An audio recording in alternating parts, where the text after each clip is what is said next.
The cost of living is so high these days, and families can't afford fresh food. The nutrition rates are dropping because fresh food is expensive, but growing it doesn't have to be. I constantly feel like, my business is a startup and we're 3 years in it. One kid is one kid, 2 kids is probably 10 kids, and 3 kids is like 50 million kids and 10 elephants. You have to get rid of that word balance because balance doesn't exist.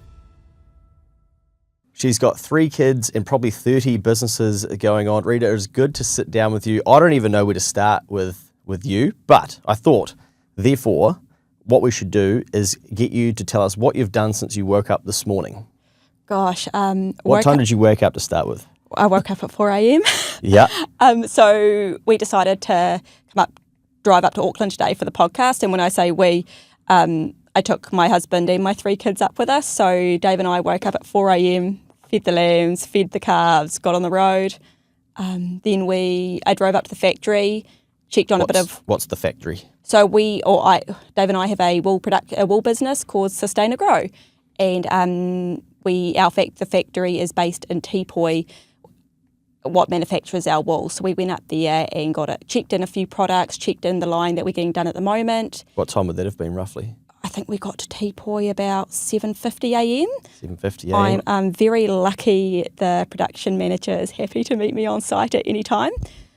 So then we left the factory and got up to Auckland and then took our kids out into the big city. So we went up the Sky Tower, had some lunch up there. The kids got their ice cream, looked at the people jumping, and now I'm sitting here with you, Luke. First time in the Sky Tower for the kids? First time for me as well. Yeah, wow, nice. Yeah, you picked a bit of a rough day for it, to be honest, but it is, we're getting out of winter. Yeah. Kids loved it? Kids loved it. Dave loved it. I loved it. First time in Auckland for the kids? First time for the kids. Yeah. Normally when I do these work trips, I'll come away alone and then I can just smash everything out, maybe stay in a hotel and do 2 or 3 days up here. We just saw this as a good opportunity. Dave and I are both self-employed. So our life sort of just works in ebbs and flows. We don't often work 9 till 5, Monday to Friday. But if we have an opportunity to get away, we'll leave. So we saw this as a good opportunity, come up for the podcast, and we're now taking 3 days to show the kids a different life. Yeah. What do you think us city slickers don't understand about the world of ag and farming? Gosh, I think, the world of ag and farming moves at a different pace to living in the city. So we've got some of our best mates, they live in Wellington and they work both very corporate jobs and they're both very 9 till 5 and they have their weekends and they have their days off. And when 5 o'clock hits, it's tools down and they're not expected to answer their phones. With the world of ag and the world of farming, if you don't answer your phone, sometimes it can be the difference of life and death of animals. It could be stuff goes wrong. You're so more reliant on the weather and different things that it isn't 9 till 5. It is when times call and you take your breaks when you can. Yeah. One of my best mates is a farmer, so we are in a little group chat, me and 2 of my best mates, and we're always swapping audios, and basically his are always like beep, beep, beep in the background. We're like, mate, sort that out before you send it, or the wind coming through, but he's just always out in the elements, and sometimes I reflect, if I've had a tough day and if I hear an audio from him, just how lucky, our life can be when we can look at it and think that it's really hard compared to people who have to be in the elements. There is no set 9 to 5, etc. There's early mornings, there's late finishes, there's carving, there's different seasons that people have to adjust to. Yeah, and I see us as lucky being able to work to those seasons. When you get to be out on the farm and it's a beautiful day, nothing beats it. And of course, nothing's worse than being out on a farm on a shitty day. But it's, I think everyone has a different paradise. Yeah, I still enjoy watching Country Calendar, and I know that you're featured on there. Yeah. And was that 2024? Gosh, I think so. Yeah, so we're 25 now. I think it was 2 years since that. I think it was December 23. Oh, nice. Yeah, it's been a few years since that, and we were lucky to go on there. We were lucky they reached out to us, and that was just a whole nother world as well, a different experience. It was 6 days of filming for 22 minutes on screen. Sheesh, is that what it takes? Yeah. Wow, I think it's a good insight for Kiwi people that don't know a lot about the ag space. It could be 20 minutes of learning a week to see a different part of the economy in the country that a lot of us aren't that familiar with. And there's so much that goes on inside your world, and we're going to unpack some of that. So take us back to the start of your journey and what you were doing, so we can go through a few of the chapters to figure out how you've got to where you are today and the various things you're doing. Cool. So I am a teacher by trade. I met Dave working in Awakuni. I was a teacher and he's a fencing contractor, and we have a 165-acre farm. And I think you'd probably describe our farm as, in I guess city terms, the worst house on the best street. It's a rundown block that needs a lot of development done to it. It needs drainage, it needs fencing. But once we've done that, it's an amazing farm. It's a flat, viable land with beautiful soil. So we've just got to put the mahi in. Yeah. So then when we decided to have kids, so we had our first child in 2018, I took a step back from full-time teaching. And I was home with our boy. A few months into that, I kind of got a bit of itchy feet and just started looking around. And I struggled to be, I didn't struggle to be at home with my son. I love being a mother. I love everything about being a mother. But I couldn't fool my day. Yeah.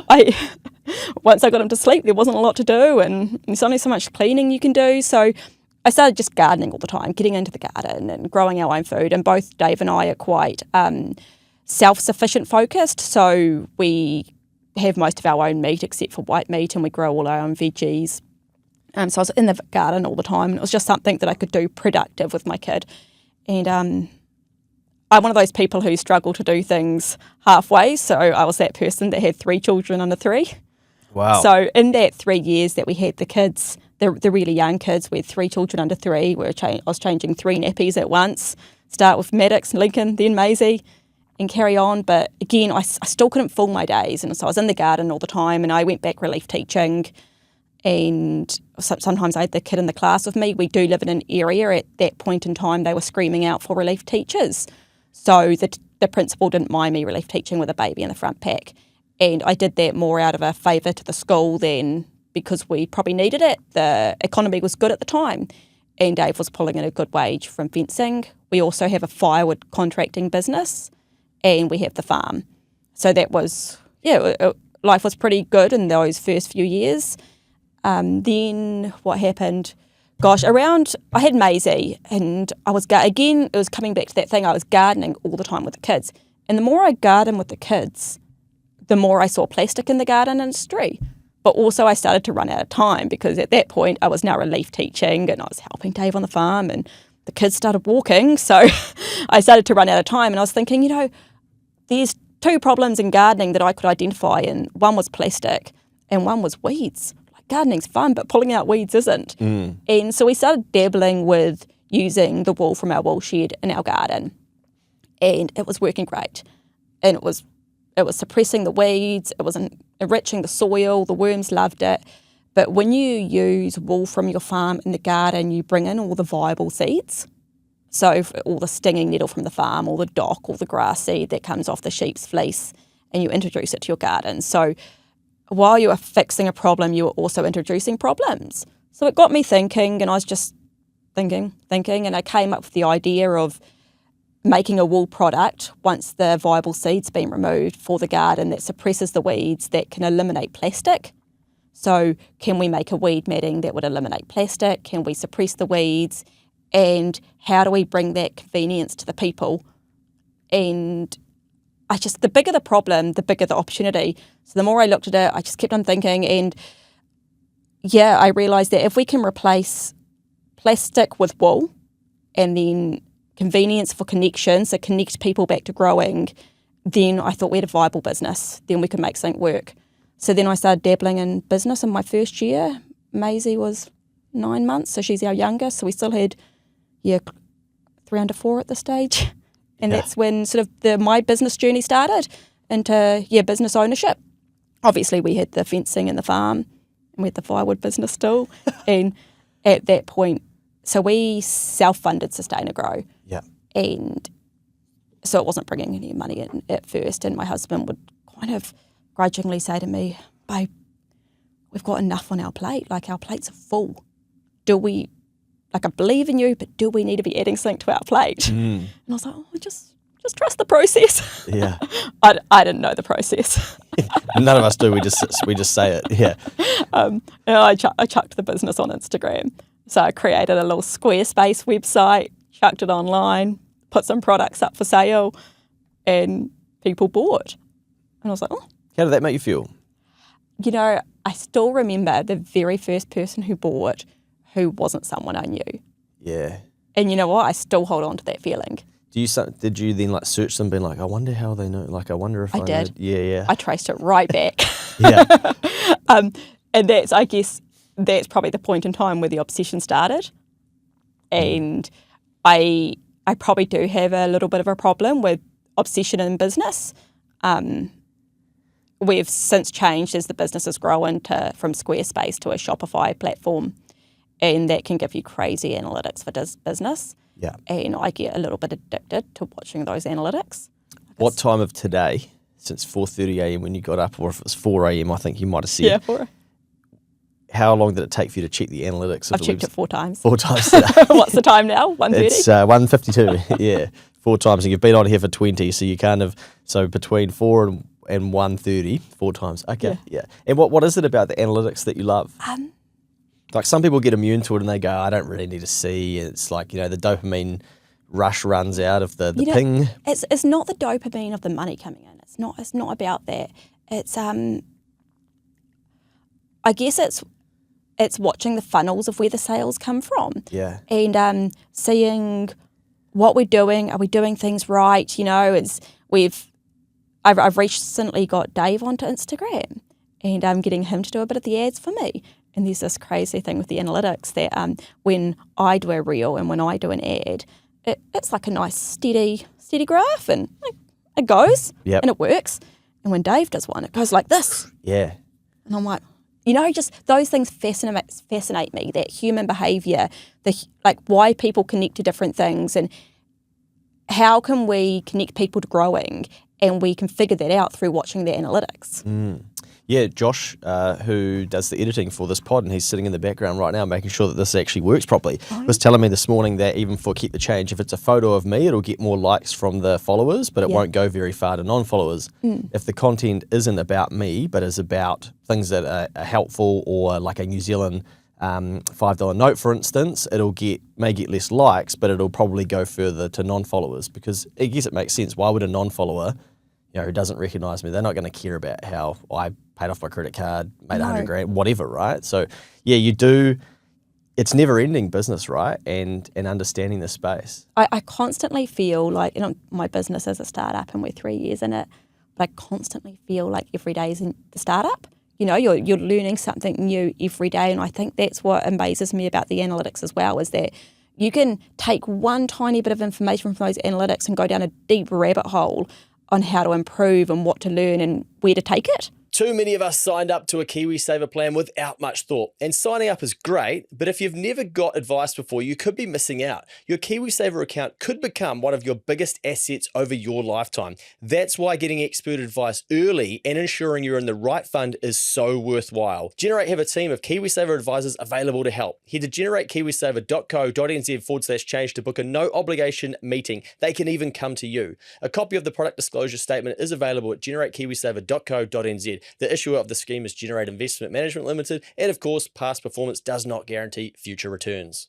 So with Sustaina Grow now, what are the products that you sell, just so those that are listening can understand, okay, what is it that you actually, this far in, what could someone be buying? Yeah, awesome. So there's 3 components to our business, to Sustaina Grow. There is our commercial side, so we work with civil works companies as a geotextile. We have our corporate side, so we do corporate gifts. So if you are a corporation, you can get corporate gifts.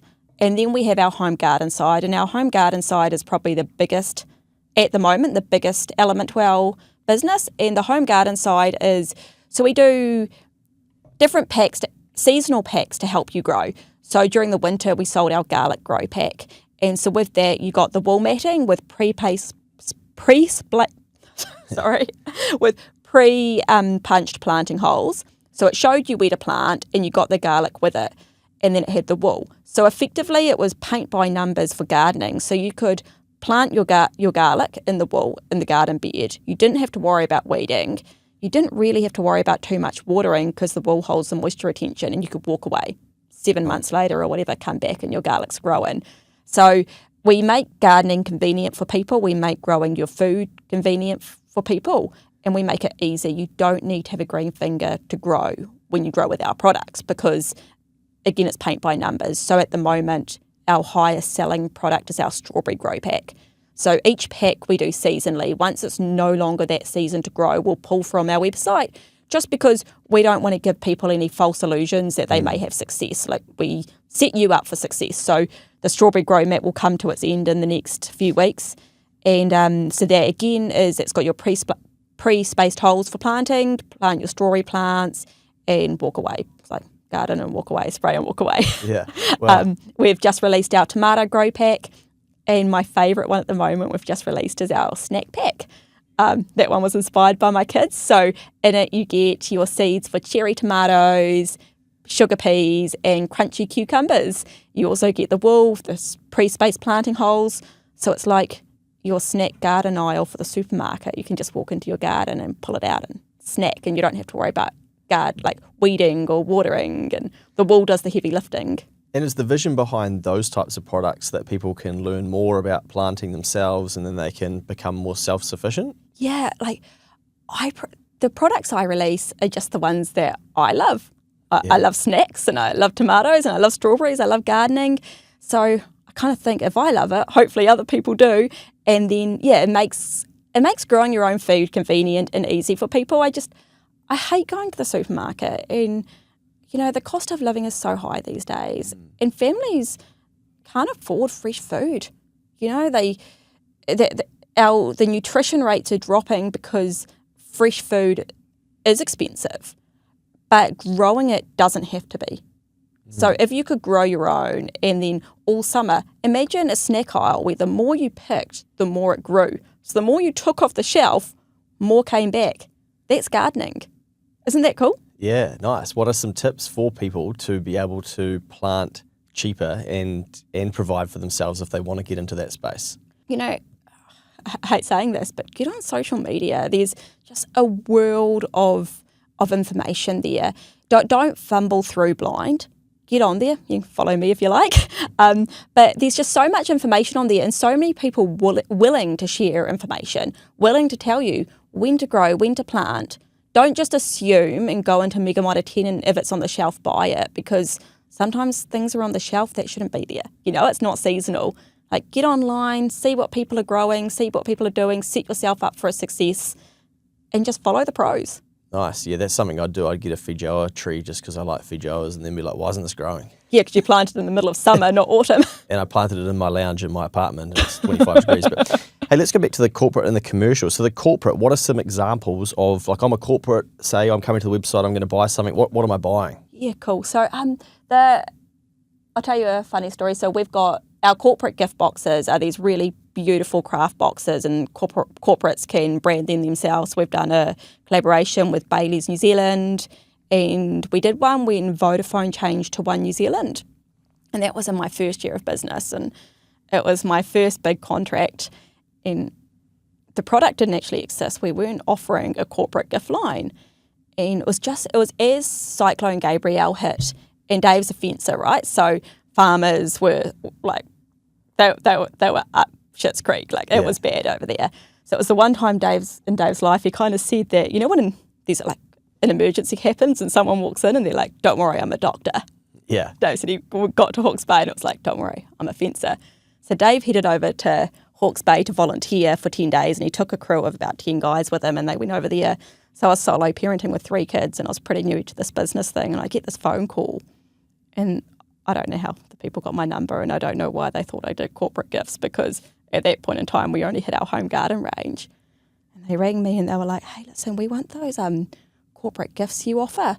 The ones kind of like the New World little garden things, but with your wool pots and seeds, and you can do that for us, eh? I'm like, yeah. And they're like, cool, we want 3,000 of them. Wow. And I was like, oh yeah, who for? And they're like, oh, we're just doing a quick rebrand from Vodafone to One New Zealand. I was like, okay. Quick rebrand? Just a quick rebrand? Yeah. And so I was like, yeah, sweet as, no, totally. When do you want it? And they're like, 2.5 weeks. Sheesh. And I was like, oh yeah, totally, I can do that. I can do that. And they're like, cool, sweet. So I got off the phone to them, and I was like, okay, I've got 2.5 weeks to pull this off. Dave's away for 2 of those weeks. needed to get 3,000 to the shelf. And in my head, I was quite naive when I said yes and what the price would be. So I literally, when they asked me for a quote, I made up a price down the phone, having no idea of the cost of materials. Wow. Made up a price and said it down the phone. They accepted the quote. Then I went into the local print store and I'm like, oh, I need this. And these boxes printed with, One New Zealand on it, and I need it to be a, 9 centimetre by 9 centimetre square box, my branding, their branding, I need it to be epic. And he's like, oh, we don't do box printing, you're going to have to bring someone else. So then I was like, okay, so now it's 4:30 on a Friday and I've got to have them in 2.5 weeks. And to put it into perspective, this is my first year in business and this contract was worth $30,000. Wow. Like it was big and it was for a big brand. Like this was going to be my first big thing. So then I went on Google and typed in box printing and I rang every single one on the list. And everyone laughed down the phone at me and they're like, yeah, 10 days lead time. Sheesh. How many do you reckon you rung? Oh gosh, just about honestly, it was every single, I just worked down the Google list. Yeah. Are we talking like tens? Are we talking hundreds? I think I got about 50 at the point of having a mental breakdown. Yeah.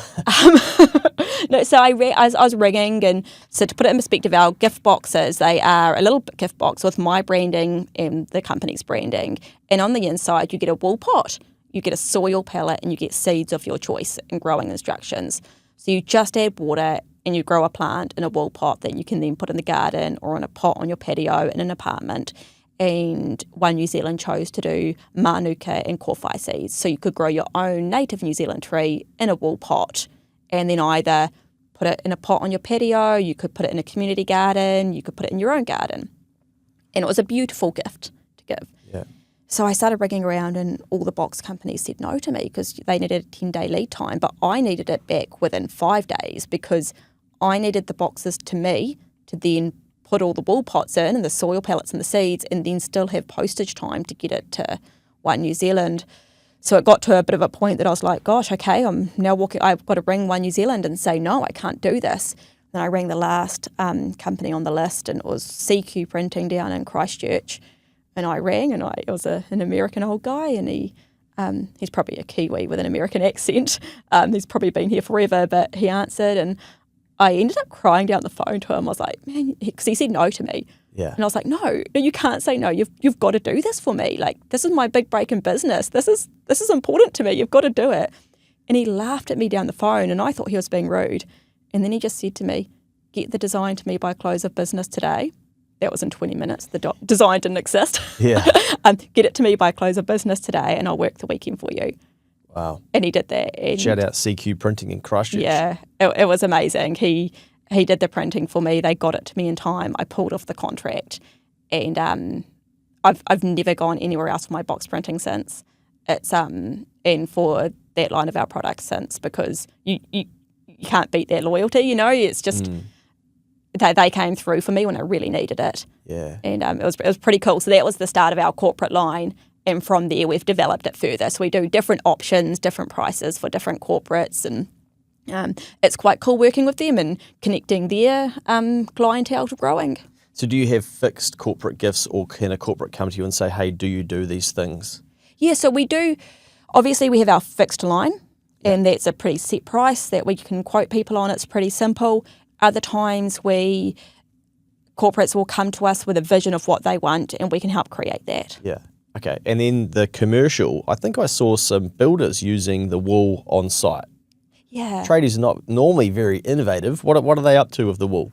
Yeah, so the commercial lines, we either use it as a geotextile for sort of roadside planting, erosion, sediment control, but builders, that's another thing. So particularly they were using it a lot over in Hawke's Bay during Cyclone Gabrielle, but when you're building a new build house and the builders are constantly dredging the mud and the dust in and out of the house if the work site's dirty, like it may be they're building in the winter and there's just mud all around the house. Yeah. Well, if you lay the wool around the new build and then the builders can walk in and out, their feet don't get as dirty, there's not as much mud because the water goes through but the mud doesn't come back up. So the wool acts as a buffer line. So the builders could trudge in and out of the houses of the new builds without getting the houses destroyed.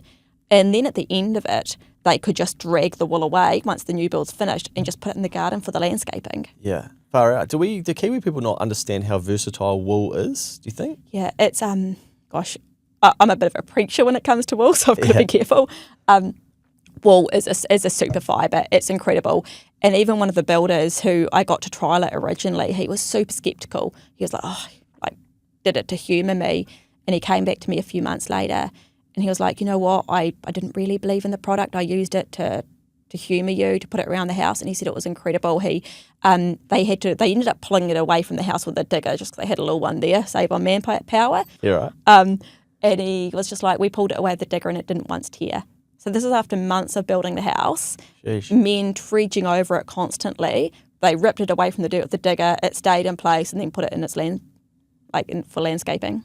Wow. Yeah, and then it breaks down into the soil, Eventually right? it breaks down into the soil. So there's no plastic left behind, no microplastics going into the soil, and it will just break down, feed the worms, feed the soil microbes. Do you ever stop to celebrate some of these milestones? Because it feels like you're running 1,000,000 miles an hour and you're working with some of the biggest brands across New Zealand and solving problems, and then, looking after Dave and the 3 kids as well. And I'm sure he's looking after you, and the kids are probably looking after you too. But, hopefully you stop and kind of look back and reflect how far you've come. I've had to learn to do that.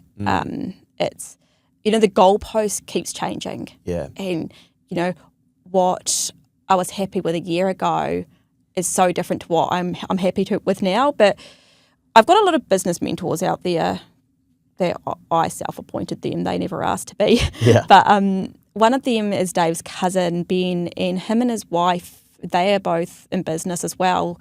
And every time they have a small success, they celebrate together. Nice. And that was something that stuck with me and Dave, and we've been doing it the last probably 2 years, is that every small thing that happens that feels like success, we'll stop and have a beer together that evening, or have a moment together and celebrate it and take a moment, because the hard times are hard. Yeah. The business, I'm probably making it sound really great right now, but it can be really hard.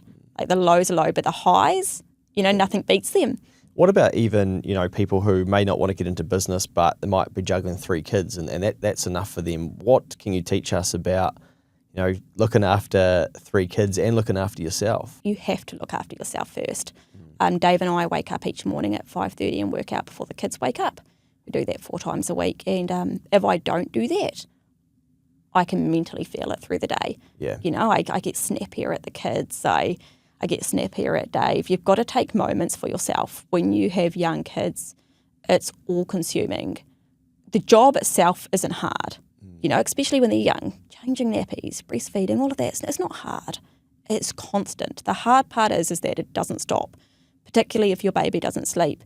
Our firstborn didn't sleep for the first 2 years. And so, it's not a 12-hour day, it's a 24-hour day. You don't know when you're going to get sleep. You don't know when you're going to get that stretch of time to yourself. So you have to take it in ebbs and flows, and you have to get rid of that word balance, because balance doesn't exist. So what about going from 2 kids to 3 kids? There's somebody in my ear saying, ask her about that, ask her what it's like going to 3. So 1 kid is 1 kid. Yeah. 2 kids is probably 10 kids. And 3 kids is like 50 million kids and 10 elephants. Yeah.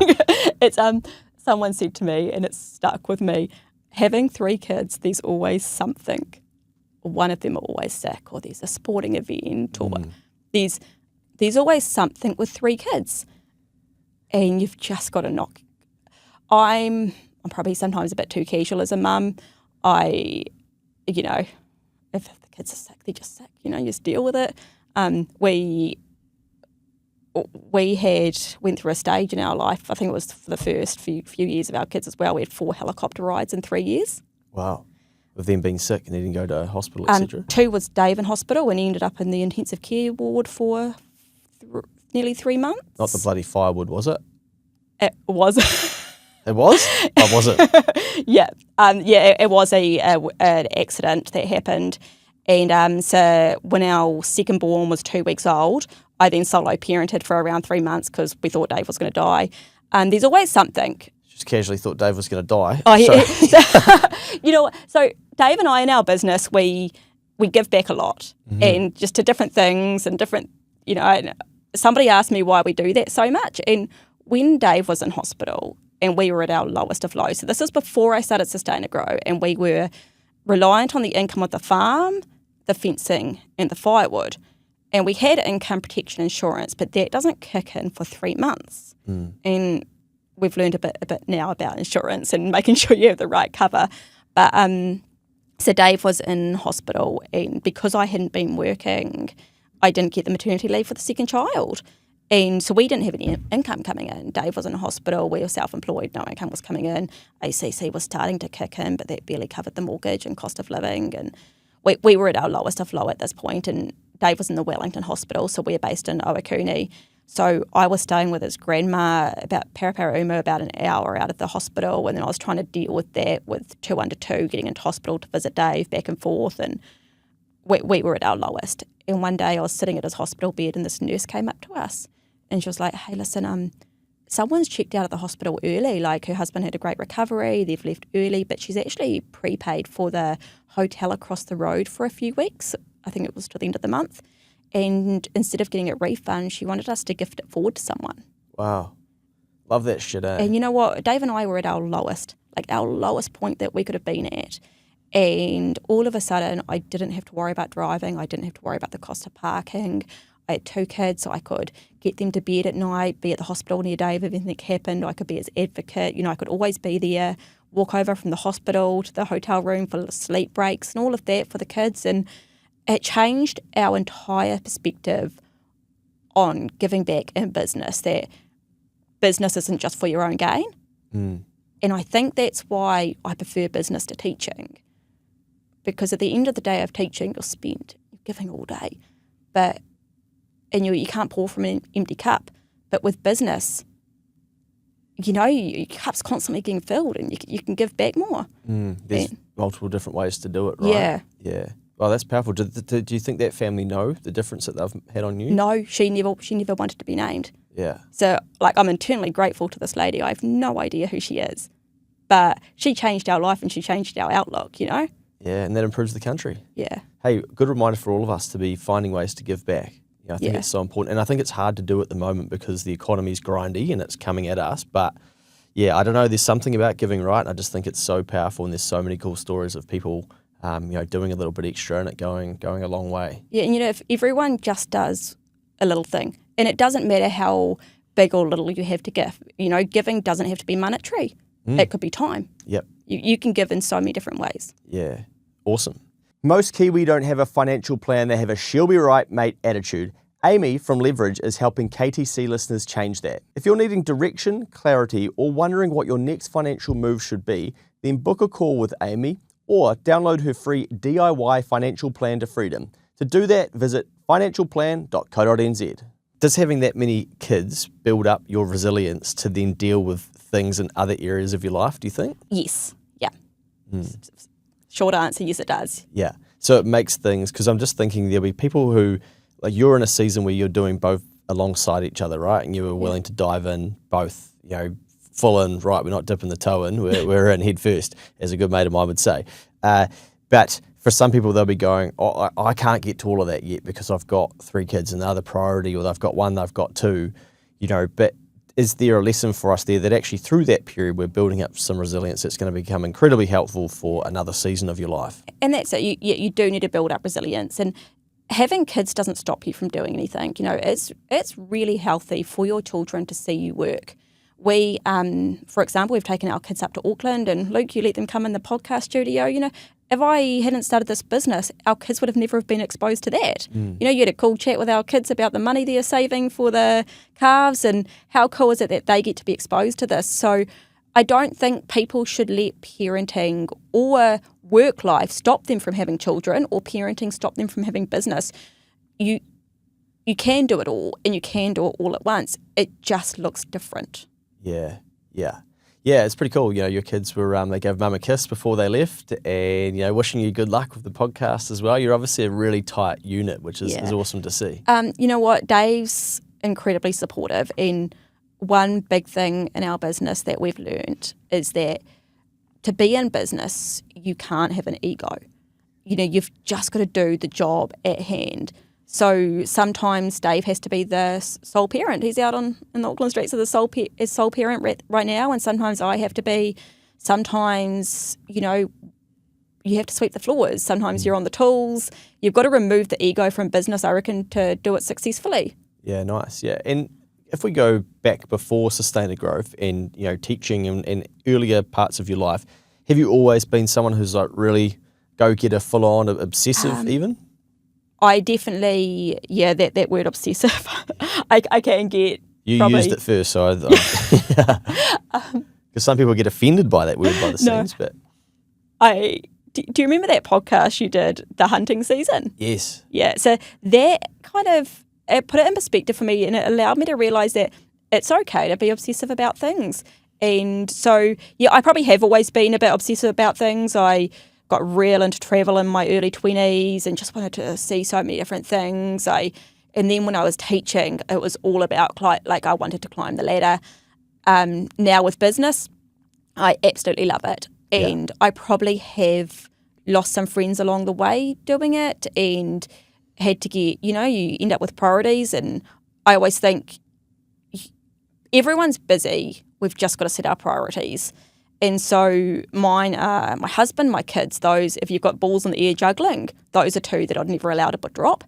And then there's my business. And you know what? So I probably have lost friends along the way because I've been quite hyper-fixated on the business and growing it. We're now in Australia and America as well. But Just casually, there's just so much to do all the time, and different time zones, there's always something to do, and I do get quite obsessive about it. But my best mates are always there in the background, and Hopefully some people who listen to this who do know you or who may have known you now get a better perspective of just how much you're trying to juggle. And, business, there's a good saying that entrepreneurship and business is a life sentence, because it never ends. So you might as well enjoy it along the way. But you're right, there are no limitations to a lot of businesses. So then when you do become really passionate about it and enjoy it, it's a lot different to, okay, I'm not going to do this at the moment because I can't be bothered. It's like, what else can I be doing? Exactly. And there are so many hours in the day.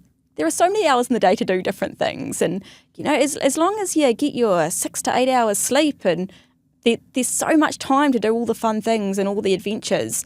And the other day, Dave and I took a moment to go skiing together, and that was so cool. You've got to, as long as you take the moments when you can and really fill your cup, it gives you the energy to just keep going. Yeah, nice. What advice would you have for people about finding things that they like? When you say find things they like, to turn it into a business, or just finding a passion? Yeah, just something that they could be like, you are, like this pumps you up, you can tell, right? So, and it may not need to be business for people. Like, how can people identify things where they go, sheesh, this is my thing, this is what really fills my cup?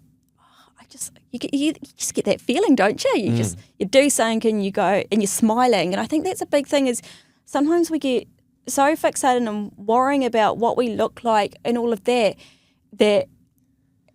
I always find the things that really fill my cup are the things that make me feel like a kid again. Yeah, okay, nice. Dave and I had to go away to Taupo. I had to do a guest speech thing, and we got given 2 nights at a resort as sort of payment.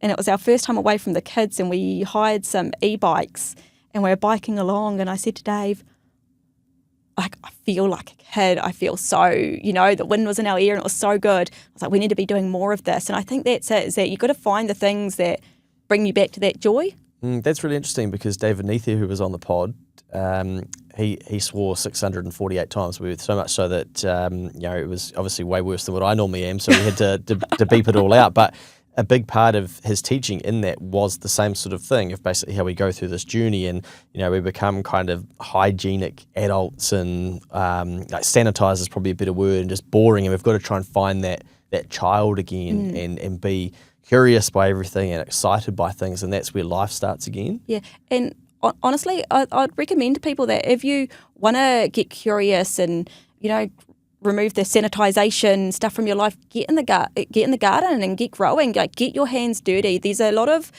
studies out there that prove that gardening is really good for the mental health. Getting your hands in those soil microbes and reconnecting with the earth is so good for your mental health, and is so good for your physical health as well. Like, you don't need to go to the gym when you're squatting in the garden all the time. Yeah.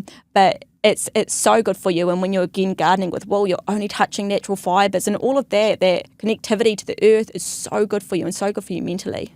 Have you had good support from other people in the ag space that have seen what you're doing? Short answer, yes, they are. They are, but it was a slow burn. And we found the support first came from the city of people wanting to reconnect to the ag space as opposed to people living in the ag space. And what are the most popular products that those people are purchasing? Because there'll be some that will probably be interested to support you. So what have you got for them that might get them online and get them helping you? Yeah, so just our home garden products and our grow packs. So we've got our snack pack, our tomato pack. Those are the very simple paint by number gardening products that we have that just make it so simple for people to grow, so simple for people to reconnect with the earth and reconnect with where food comes from. And going back to what we can learn from farmers. So one thing that I noticed, I kind of grew up in this environment, right, in a rural landscape and still have mates in this space, and they are just so resourceful. And I sometimes laugh at how non-farming type people just can't see any opportunity anywhere.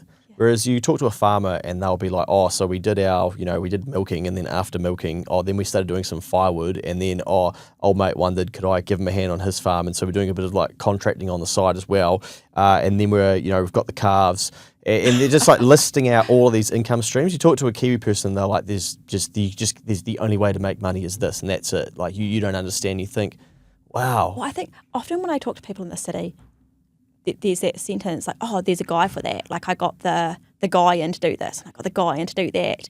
I often find that when you live in the country, you are the guy.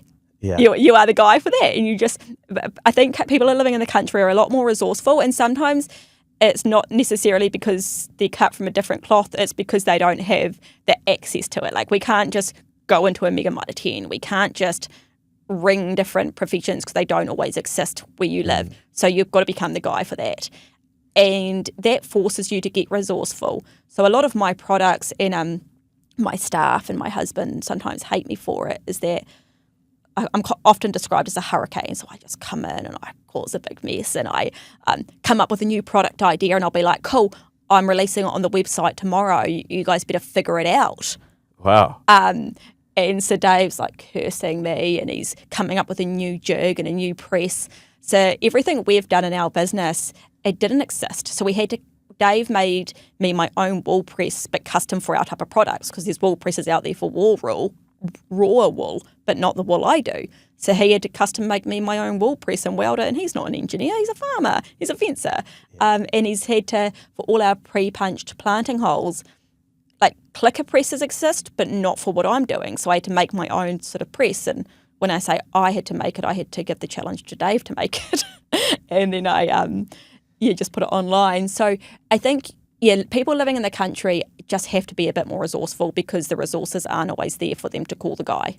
Yeah, gotcha. Okay, so then for our non-farmers and our mums and our busy people and our, it couldn't be me, what advice would you have for them to go, well, actually, look at what I've been able to achieve?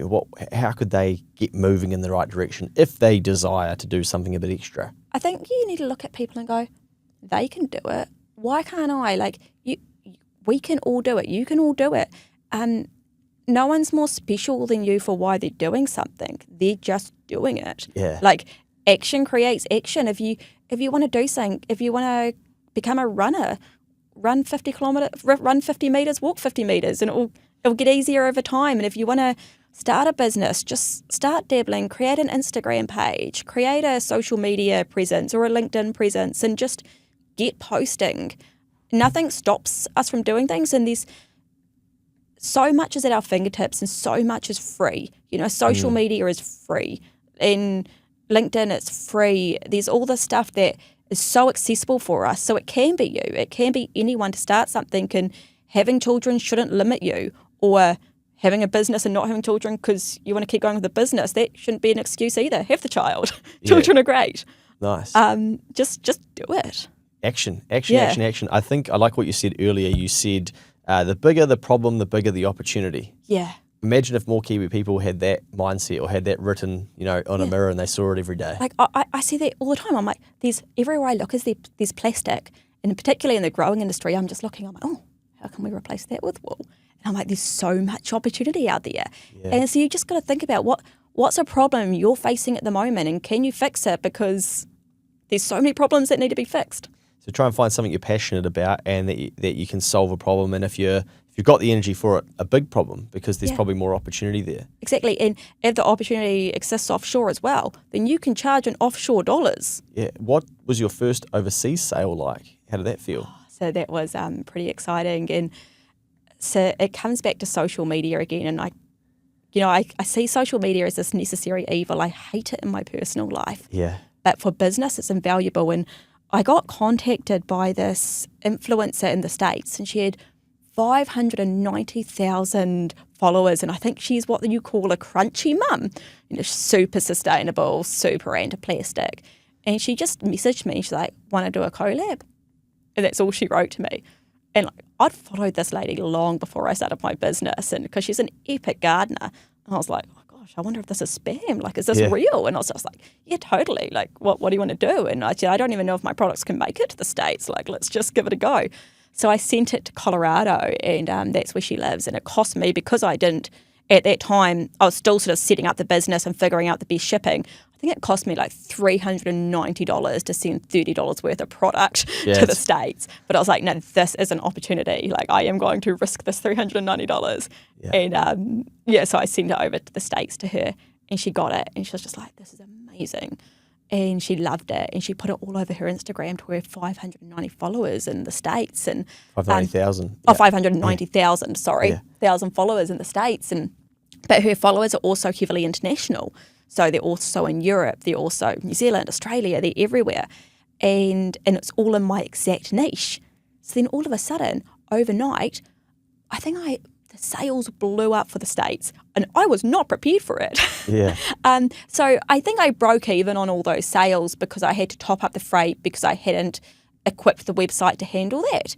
But it was an excellent marketing opportunity to get into the States. And so now I'm in there and I've got the cost efficiencies and I've figured out the shipping.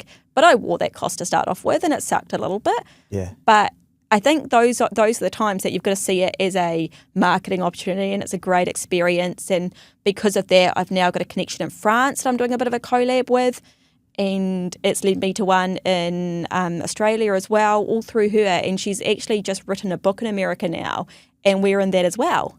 Far out. Yeah, and it's just those. Replied. Yeah, I'm so glad I spent $390 in shipping for a $30 product. Yeah. It's, there's so much opportunity, and it's just about saying yes. Do you think part of it is having an abundance mindset, or seeing that, okay, wow, this is doable internationally, and it's not just our small little island where we could be selling stuff? 100%. And I think there's so much out there. And even when I drove up to Auckland today, my kids were counting the trucks. They were like, Mum, I've just seen 230 trucks, and they were counting them, 231, 232, and all those trucks are contractors, and all those trucks are out there making money. And everywhere I look in Auckland, I'm like, this city's amazing. There's so much going on. There's so much money changing hands. There's so much business happening. There's so much thriving. And I'm like, if this is Auckland, imagine what Australia's like. Yeah. And someone said to me, they're like, if you considered just selling in New Zealand, that's like someone living on the Gold Coast in Australia saying, I only sell on the Gold Coast. I don't sell to the rest of Australia. Yeah, Viv said the same thing from Girls Get Off when she came on the pod. Oh, that's probably where I've heard it from. Oh, nice. Probably, I do listen to you. Yeah, it is crazy. I think we, Kiwi people, because we're so far away from everything, we do tend to limit ourselves a bit, right? And I was even having this conversation for myself. Someone was challenging me on, do you think you could be going wider than New Zealand?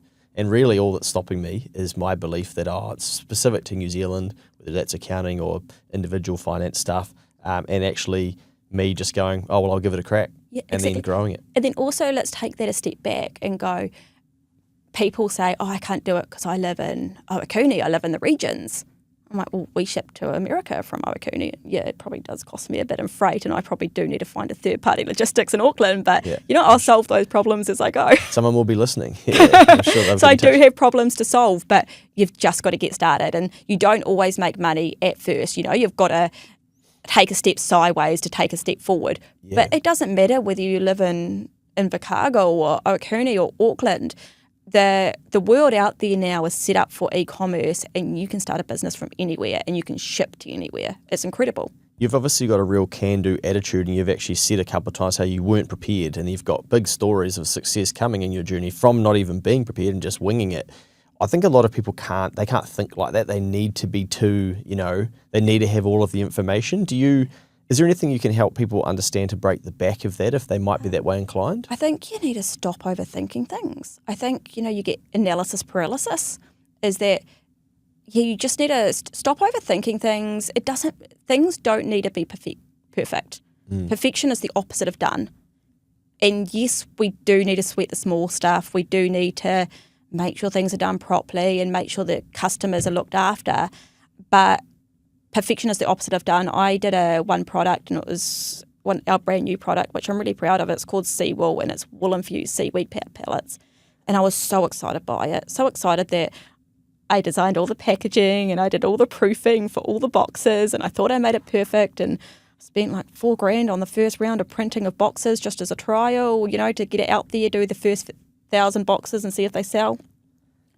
And I got 500 boxes into selling, and I showed it to this guy in business that I quite admire, and he took one look at it and he's like, "Why does it say resist pets?" Sheesh, not pests. Not pests. Whoops. And I was like, shit. I'd sold so many boxes, and there was a spelling mistake on it, and I'd done this big launch on it. I'd sent it to so many people as samples to get it into wholesale, into Mega Vita 10, into all this stuff, and it had typos all over it. Yeah. It didn't matter. You know what? The wholesale people I sent it to, I acknowledged the problem, let them know that if they do order, it won't have the spelling mistake. And then I put it on my social media. I was just like, hey, listen, I screwed up. There's a typo. We've got 500 boxes left. I'll knock 10% off the price. I'm not going to burn the boxes. That's pretty unsustainable. Yeah. So I'm going to keep on selling them, but use the code Rita messed up, and we sold out that night. How good. Things don't have to be perfect. It just don't overthink things to stop you from doing it. Just do it. Sometimes I put these panels up the wrong way, and then I watch it back, and I'm like, oh shit. I think people forget that. I actually had a conversation with business owners today, and I said there's a couple of people they may have let down, and I said I would suggest you email them and just tell them what you've got going on internally, and just say that you acknowledge it and that you're sorry. And just own it, because A, it's going to get it off your conscience, but B, Kiwi people really respect that. And I think the world is obsessed with telling someone else that they've made a mistake, and you see this on social media all the time. But if you front run it, people, A, they can't do that, and B, they feel more human because they think, and then they see you as more human because they know that actually you don't have all your shit figured out. No, I typed into ChatGPT the other day. I was like, how do I succeed amongst other people in the garden growing space, amongst other competitors? Like, how do I get my business on the front foot, and how do I succeed? And it's funny that the ChatGPT came back to me and they're like, you need to be the most human business you can be out of everyone out there. And I was like, that's so true, isn't it? Like, people, they don't want to see perfection. They want to see it warts and all. They want to see your business, and people don't mind if there's mistakes. Yeah, and I think it's funny that AI is giving that advice too, I know, right? isn't that crazy? Yeah. Gosh, AI scares me. It's incredible, and you've got to lean into it. I lean into it so much, and I don't want to be the ostrich with his head in the sand, but it definitely scares me. Yeah, it's pretty interesting where it's going, right? Yeah. I do love it. Yeah, well, you're using it in your life and in your business, obviously. Oh, I use it all the time. Yeah. I use it all the time. Nice.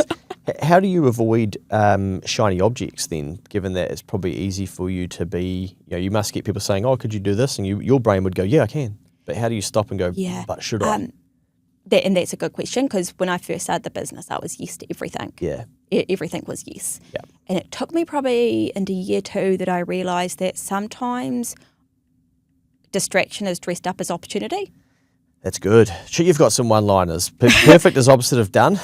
Yeah. Well, someone just said to me once I was talking to one of the mentors, and I was like, oh, I'm thinking of doing this. And they were like, are you sure that's not a distraction from your main products? Are you sure that's, what's the benefit in this? Are you sure it's not a distraction? And that's what made me realise that, often I saw opportunities, but they were just distractions. Yeah. And that I had to go back, stick to your knitting, go back to what is it that we do? What is the problem we're solving, and what is it we do well? I have taken a sidestep this summer, and we're releasing a new product, and we it's so left field of what we do at the moment, and it's still related to gardening, but I'm trying to get the people who live in apartments into gardening. Yeah. And it's called the Garden Bar Project, where when you buy it, you get this amazing cocktail kit, and it's got a real bougie, beautiful bamboo base and all the seeds you need to grow to make the cocktails you want to drink, and the recipe cards and the wool pots to grow it in. So you're not growing it in plastic, so you're growing your mint for your mojitos in your wool pots. And so it's a bit left field to what I normally do, and it's quite going down that gift range, and I'm only doing 500 units just to see how it goes, because I could be getting too distracted by it. It might be too shiny and too exciting, and I probably do need to go back to my knitting, but I'm really excited for it to see how it launches this summer. Do you take those things to the audience and say, hey, would you like this, to test it before you go full down the path? That's how I do with all my products. I probably normally create a line of 100 or 200 products, and then sometimes they all sell out that night, and I never put a sellout option on my website, which I always get in trouble from my staff over because it stresses them out. You might oversell. Yeah, I always oversell, and then we just hustle and just work harder. And sometimes I work into the night, and I'll work till 2 a.m. but I have to, just to get it up, and then we get the production line running, and then we get back on schedule. And I'm pretty notorious for that, and I do get in trouble from my husband because I got a gut feeling about this, I'm just going to do it. And when Country Calendar happened, I never put a sold out option on. Oh, shit. Yeah, and we did get warned we were going to get busy. I didn't realise how busy. Yeah. And yeah, we worked pretty hard for 2 weeks. We worked so hard that we were pretty bad parents, and our kid flooded the house. But you tidied it up and carried on? Tidied it up. Insurance tidied it up for us. He created a slip and slide inside with the garden hose. Wow. What an amazing attitude you've got. Is this representative of your upbringing, of your parents, of mentorship? Can you tie it to anything? Gosh, yeah. I had a happy childhood. My parents are good people. But my mum's incredibly cautious. Yeah. She definitely pushed me, probably not to go into business. When I told her what I wanted to do, I think she was advising me to play it safe and just stick with teaching. And I don't quite know where I get it from. I don't really know where I get it from, to be honest. It's my dad's a businessman, but we were never too involved in it. But when I'm not actually, so taking a few steps back, my first degree is in anthropology in human evolution. And Yours then I've got a postgraduate in teaching. Wow. Yeah, so I was never business minded growing up, and there's a whole heap of people that have to Google anthropology and won't even know how to spell it. Just for those who don't know, what does that even mean? In very basic terms, it's the study of humans. Okay. And then you can branch into different areas of that. And I wanted to work in a museum growing up. And when I went to high school, I didn't do any maths or any science, and the thought of economics or analytics just gave me the shits. I can't look at numbers. So I used to work at a bar in London, and if the beer was £1.50 and they gave me £3, I still couldn't in my head work out that I had to give them £1.50 change. I still had to put it in the register. I get my numbers backwards, I do all of that. So I find it quite crazy that I love the analytics. Yeah. The analytics come in graphs and, pretty lines and pretty pictures. And I struggle with my spreadsheet. I struggle understanding it, but Xero's incredible. There's so many softwares out there. And we use A2X, which does it transfers from the Shopify platform before it gets to Xero. It codes all the offshore GST, so it does all of that, and then it does it for me. We've got robots to figure out maths these days. I don't need to know that stuff. And then we've got accountants to put it all together in a book to give it back to you to tell you what you need to do. You don't have to know everything. And business isn't all about numbers. But yeah, I definitely wasn't that way inclined growing up or in high school, but I did like to dive into projects. Is there? Can we pull up your phone and see how much you've sold today? Is that all right? Oh gosh, I turned my phone off because the last podcast I forgot to, and it rang in the middle, and I was embarrassed. Okay. Yeah. No, that's all right. I won't tell you the numbers, but I will tell you something exciting. In the last, we now can, so fortnightly at the moment, we're doing what I did in my first year of business. Say that again. Fortnightly at the moment. We're beating what I did in my first year of business. Over a 12-month period. Yeah. Holy sheesh. Yeah, we've had I think I screenshotted it to you last night. in the last quarter, we've had a 117% increase in revenue coming through the website. And that's just our e-commerce side of the business, not the wholesale or the corporate. Yeah. Wow. So it's exciting. And I love to look at those graphs and see how the human psychology buys into different products and why. Yeah. Before we wrap up, any times throughout this journey where you've gone, actually, you know what, this is too hard, or is your mindset just so like, oh, well, just carry on, that you haven't had any real low times?